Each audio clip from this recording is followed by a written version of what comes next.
Hello बंधुসকল আজিও তোমালোকৰ বাবে লৈ আহিছো নৱম শ্ৰেণীৰ বিজ্ঞান আৰু আজিৰ চেপ্টাৰটো হ'ব লেসন নম্বৰ 1 আমাৰ চাৰিফালৰ বস্তুবোৰ। আজিৰ এই ভিডিঅ'ৰ জৰিয়তে তোমালোকে প্ৰশ্নাৱলীৰ সকলো প্ৰশ্ন আৰু উত্তৰ চাব পাৰিবা।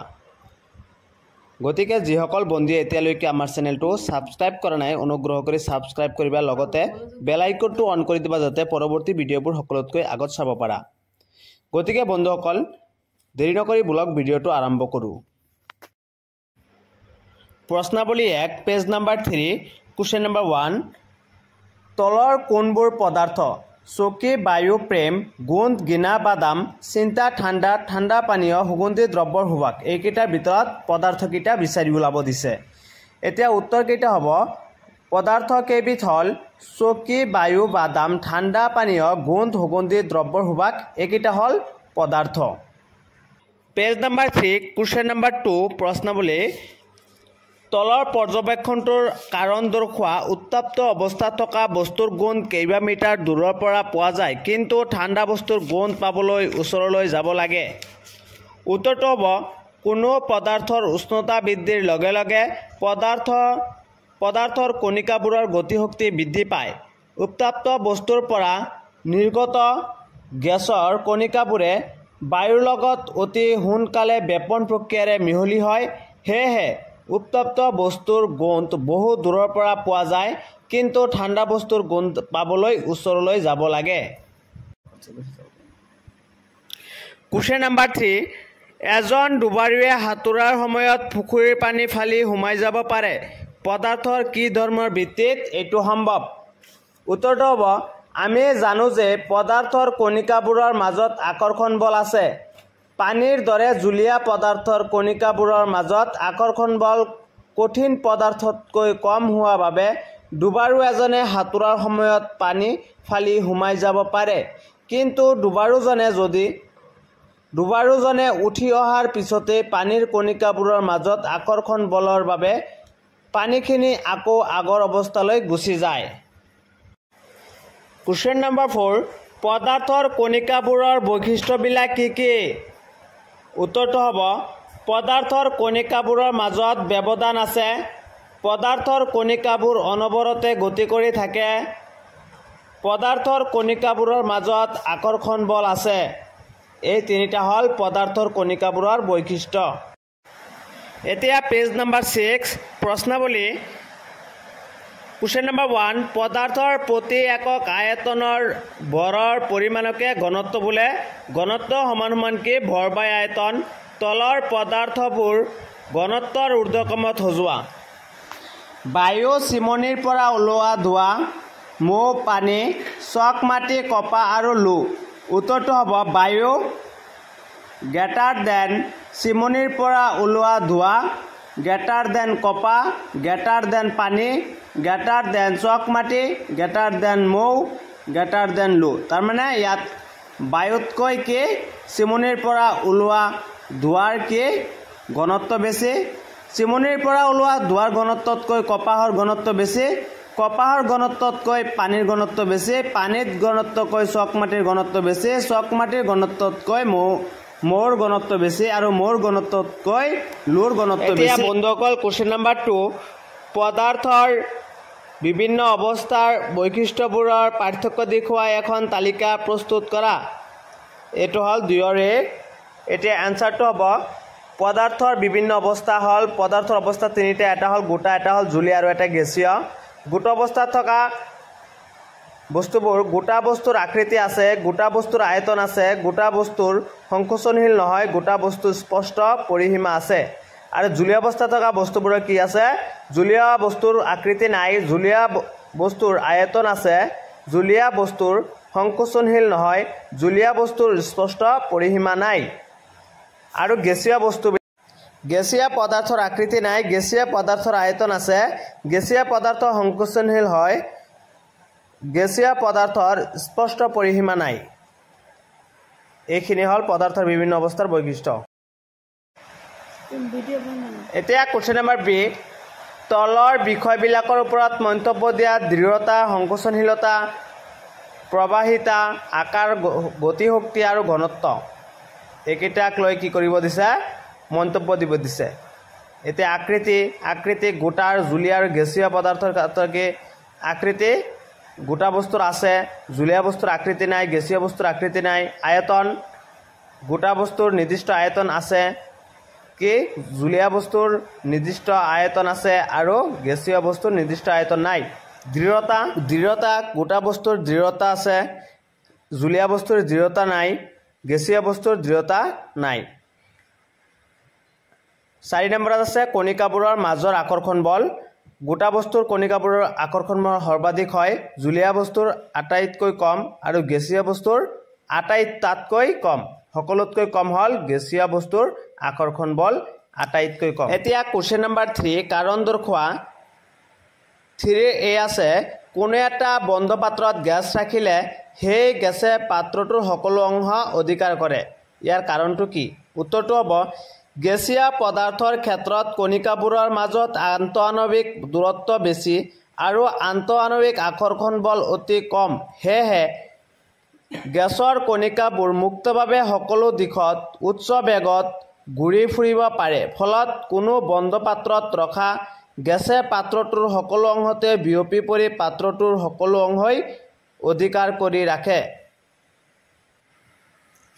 এতিয়া হল কোৱেশ্চন নম্বৰ বি ধাৰক পাত্ৰৰ বেৰত গেছে চাপ দিয়ে ইয়াৰ কাৰণ কি ধাৰক পাত্ৰৰ বেৰত গেছে চাপ দিয়ে ইয়াৰ কাৰণটো কি উত্তৰটো হ'ব গেছীয় পদাৰ্থৰ কণিকাবোৰৰ গতিশক্তি অতি বেছি হোৱা বাবে ইহতে যিকোনো দিশত গতি কৰি থাকে এনে গতিৰ ফলত ইহতে পৰস্পৰৰ লগতে পাত্ৰবোৰৰ যিকোনো স্থানত বল প্ৰয়োগ কৰে ধাৰক পাত্ৰৰ প্ৰতি একক ক্ষেত্ৰফলৰ কালিৰ ওপৰত গেছৰ কণিকাবোৰে প্ৰয়োগ কৰা বলেই হল গেছৰ চাপ এখিনি হল ধাৰক পাত্ৰৰ বেৰত গেছে চাপ দিয়া ইয়াৰ কাৰণ এতিয়া কোৱেশ্চন নম্বৰ 3 কাঠৰ টেবুল এখনক কঠিন পদাৰ্থ বুলিব পাৰি কিয় কাঠৰ টেবুল এখনক কিয় কঠিন পদাৰ্থ বুলিব পাৰি ইয়াৰ কাৰণ দৰ্শাব দিছে উত্তৰটো হ'ব কাঠৰ টেবুল এখনক নিৰ্দিষ্ট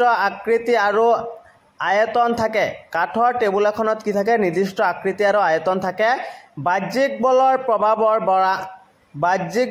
প্ৰভাৱৰ পৰা মুক্ত হৈ টেবুল এখনে নিজ আকৃতি কঠোৰ ৰাখিব পাৰে অৰ্থাৎ সামান্য বল প্ৰয়োগৰ দ্বাৰা টেবুলখনক বিকৃত কৰিব নোৱাৰি হেহে কাঠৰ টেবুল এখনক কঠিন পদাৰ্থ বুলিব পাৰি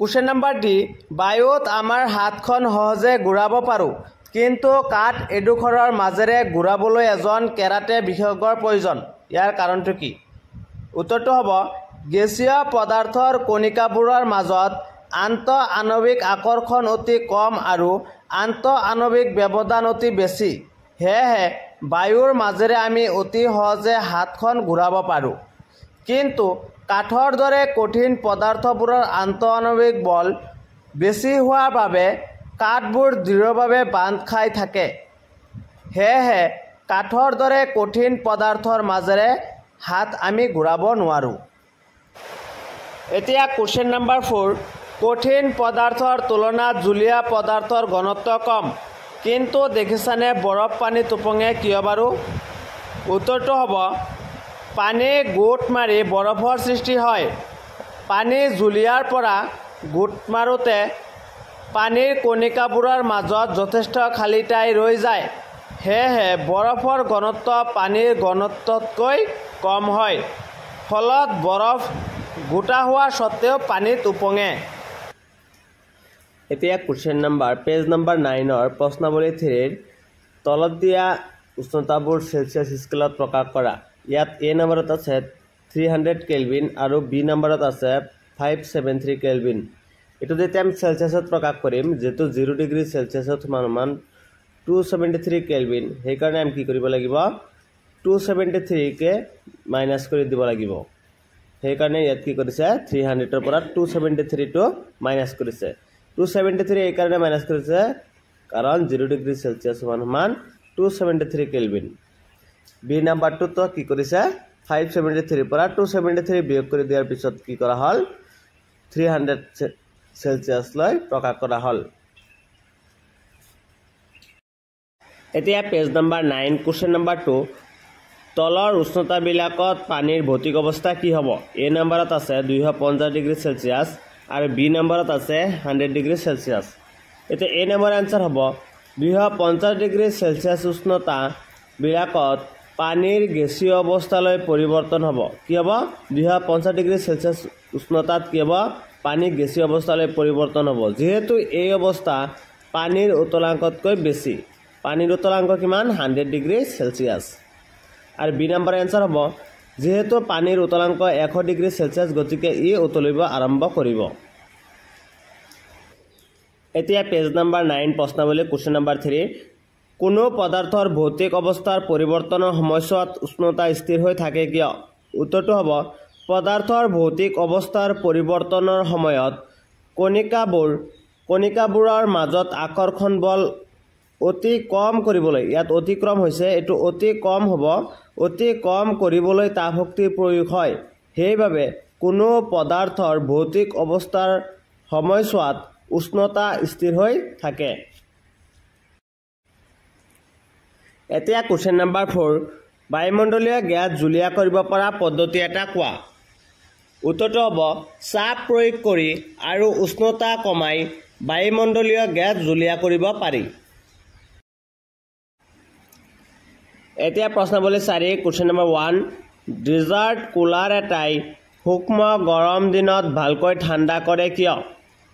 উত্তৰটো হ'ব ডেজাৰ্ট কুলাৰত বাষ্পীভৱনৰ ফলত উচ্চ শক্তি সম্পন্ন অৱশিষ্ট কণিকাসমূহে চৌপাশৰ তাপ শক্তি সম্পন্ন তৰলৰ কণিকা আঁতৰি যায় আৰু নিম্ন শক্তি সম্পন্ন অৱশিষ্ট কণিকাসমূহে চৌপাশৰ তাপ শক্তি শোষণ কৰে, ফলত উষ্ণতা হ্ৰাস পায়।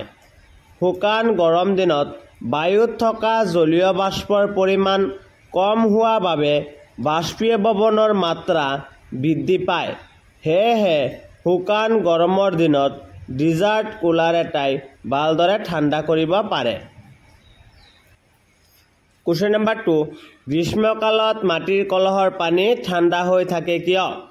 উত্তৰটো হ'ব মাটিৰ কলহত অসংখ্য সৰু সৰু ৰন্ধ্ৰ থাকে আৰু এইবোৰৰ মাজেৰে কিছু সংখ্যক পানীৰ কণিকা কলহৰ বহিস্থ পৃষ্ঠলৈ ওলাই আহি বায়ুৰ লগত মিহলি হৈ পৰে। এই কণিকাবোৰে বাষ্পীভৱনৰ বাবে প্ৰয়োজনীয় হোৱা তাপ শক্তি কলহৰ অৱশিষ্ট পানীখিনিৰ পৰা শোষণ কৰে, যাৰ